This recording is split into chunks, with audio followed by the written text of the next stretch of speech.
Russia has announced it is banning this network, Deutsche Welle, Germany's international broadcaster, as a retaliatory move. The Foreign Ministry said it was closing Deutsche Welle's Moscow bureau and revoking accreditation for our staff there. This is in response to Germany's decision to ban German language programming from Russia's state media broadcaster, RT. And we can talk now to DW's Director General, Peter Limburg, who is here. And Mr. Limburg, first of all, I just want to get your reaction. Were you expecting this?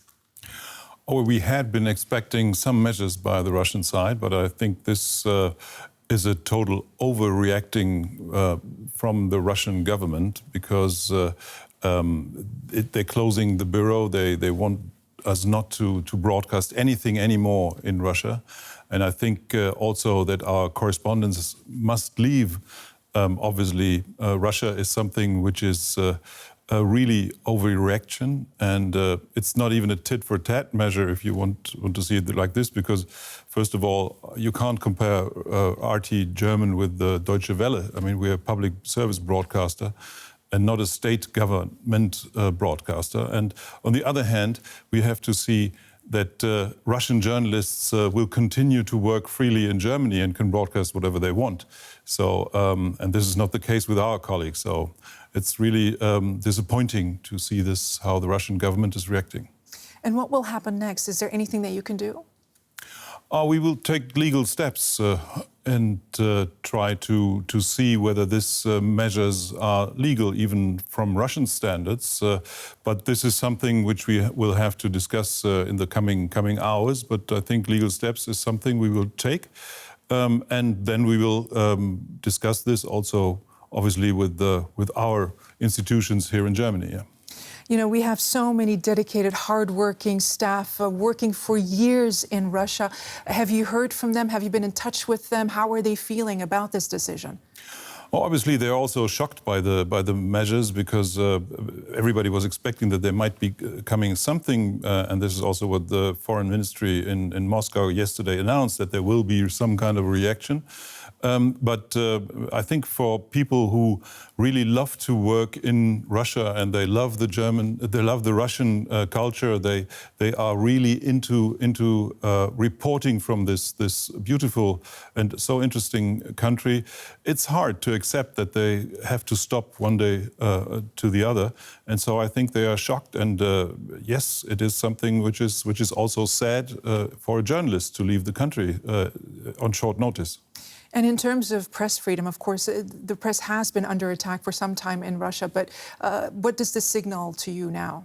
Well, the press freedom in Russia is minimal. I mean, there are some independent outlets, but they're struggling. And this is another sign that Russia is not interested in, and the Russian government is not interested in press freedom and freedom of opinion. But I can only say, even if we have to leave the country, we will intensify reporting on the country. So I think this must be also clear to the Russian side that we will not just ignore what's happening in Russia. We will report, and we will do more and more. DW Director General Peter Limburg, thank you very much. Thanks for your reaction.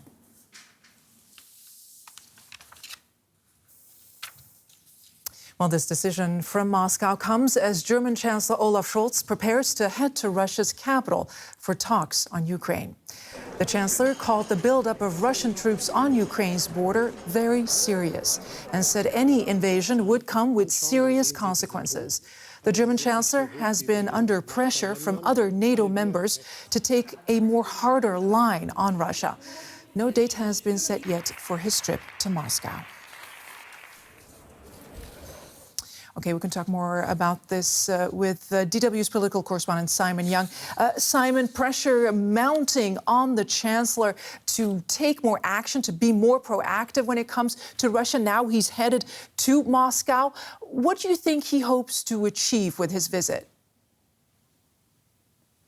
Well, Chancellor Scholz is still talking very clearly about de-escalation as the top priority and avoiding conflict in Ukraine. I think that is the main thing he'll be seeking to do when he goes to Moscow. It's the first face-to-face meeting between Scholz and Putin. It will be when it happens since Scholz became Chancellor, and it'll be a chance for him to look him in the eyes and call to mind what the price could be for further Russian aggression in Ukraine. He said that all options are on the table if there were military action. De-escalation and at the same time talking tough, I think they go hand in hand. And this is part of a wider diplomatic effort by Chancellor Scholz. He'll be going to Washington to talk with President Biden at the beginning of next week. There are also suggestions there could be a three-way meeting with the French and Polish presidents to discuss Ukraine. And of course, he'll also be talking to the Ukrainian government at the same time. So a multi-pronged diplomatic offensive, so to speak. Simon, as you outlined there, the Germans going for the carrot and stick approach, it seems. What kind of leverage does Chancellor Scholz have? Well, the key thing that we've repeatedly talked about, of course, is Nord Stream 2, the gas pipeline to bring Russian gas to Germany and Europe. As I said, Chancellor Scholz has said all options are on the table. That includes that pipeline, saying that it won't go into operation if there were Russian aggression. It's a tough call for Chancellor Scholz because Germany is very reliant on gas imports, particularly from Russia. I think Germany plays a role in other ways. It's key for NATO deployments, as we've seen with this decision by the US to deploy more troops into Europe. That happens usually through Germany. And also, of course, Germany is a key lead country in the EU in terms of diplomatic reactions. Simon, my final question to you. The Chancellor's party, the Social Democrats, they, of course, are under fire for being too amiable when it comes to Russia. Let's put it that way. Does that bother the Chancellor?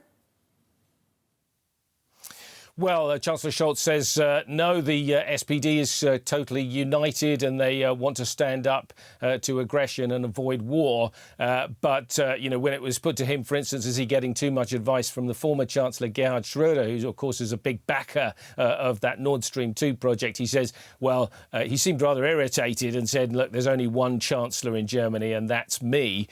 So I think there are divisions within his party, but also within the three-party coalition government here in Germany. And not everybody's exactly on message when it comes to Russia. And Simon, we led our broadcast with the news that DW has been banned in Russia. In a few words, will that worsen already strained bilateral relations? Well, we've had some reaction from the Culture Minister, Claudia Roth. She says it's completely unacceptable and is clearly an attempt by Moscow to retaliate for Germany's decision not to allow RT, the Russia Today broadcaster, to operate here in Germany. So there's already pushback. It's a strained relationship. The Navalny poisoning and so on have caused real problems in the Russian-German relationship. This doesn't help. All right, Simon Young, DW's political correspondent. Thank you.